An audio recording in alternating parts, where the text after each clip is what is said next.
Hey bronies, hey pegasisters. Happy Hearts and Hooves Day, or as they say in Earth, Happy Valentine's Day. Twilight and I were going to celebrate Valentine's Day in a very special way later on today, but until that time, we wanted to review Hearts and Hooves Day. Now here's the thing, when it comes to Cutie Mark Crusader episodes, I believe that for some of them they're a dime a dozen. And they range from absolutely great episodes like Call of the Cutie, Flight to the Finish, and Crusaders of the Lost Mark, to disappointing efforts like One Bad Apple and Appaloosa's Most Wanted.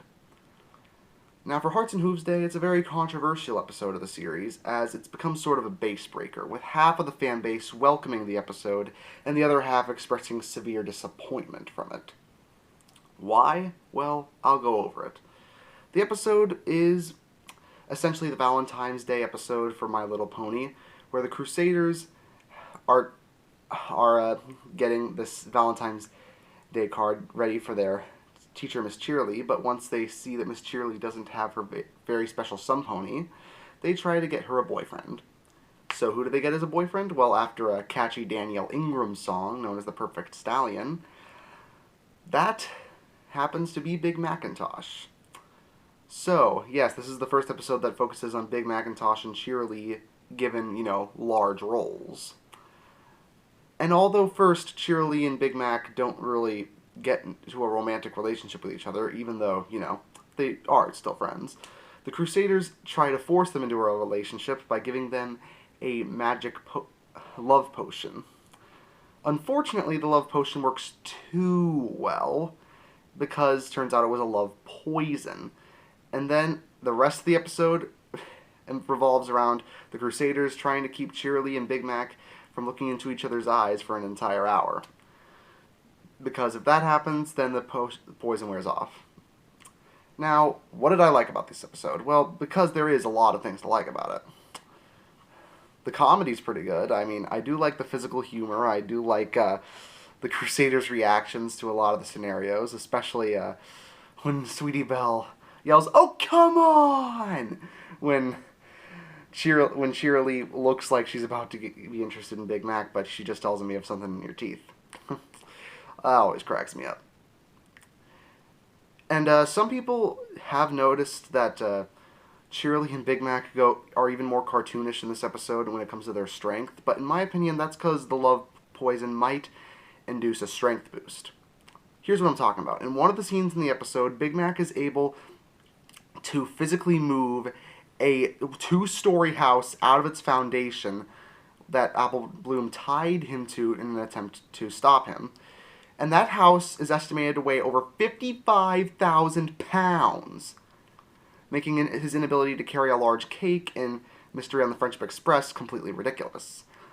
But I say it grants him a strength boost because Cheerily, a normal mare who doesn't have nearly the same amount of strength as Big Mac, was able to push her way through a door by completely destroying it, and she was able to destroy a huge amount of debris in her way without any form of strain or any form of effort, adding to my theory that the love poison has a side effect which gives the person it is affecting a strength boost.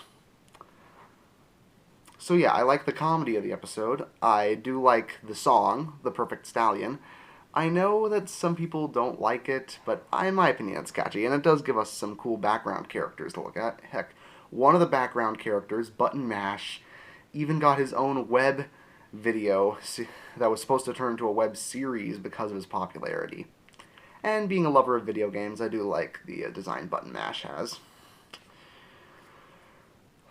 The story itself seems like it's sort of a jab at the shipping community.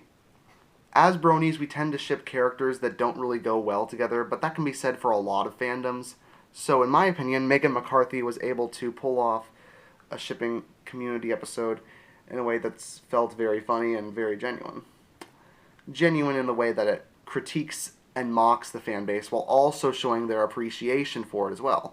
It just shows what happens when the shipping thing goes too far. Don't you think so, Twilight? Oh, yes you do.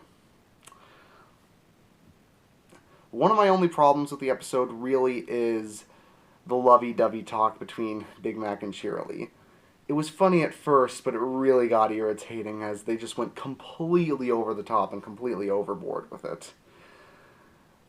And they turned Big Macintosh into an absolute pansy for this episode. But that, to me, that one element didn't destroy the episode for me, because I really do love almost everything in it, other than the lovey-dovey talk, which, like I said, gets really cringeworthy. So, with a decent story, some humorous moments, and a fun little jab at the shipping community, I give Hearts and Hooves Day an 8 out of 10. So, why don't I end this review by singing The Perfect Stallion? Cheerily is sweet and kind. She's the best teacher we could hope for. The perfect stallion you and I must find. One to really make her heart soar. But this one's too young, this one's too old. He clearly has a terrible cold. This guy's too silly, he's way too uptight. There's nothing wrong with this one, he seems alright. His girlfriend sure thinks so. How about this one? He's much too flashy. He might do if he weren't so splashy. Too short, too tall, too clean, too smelly. He's strangely obsessed with tubs of jelly. I don't think that we're mistaken.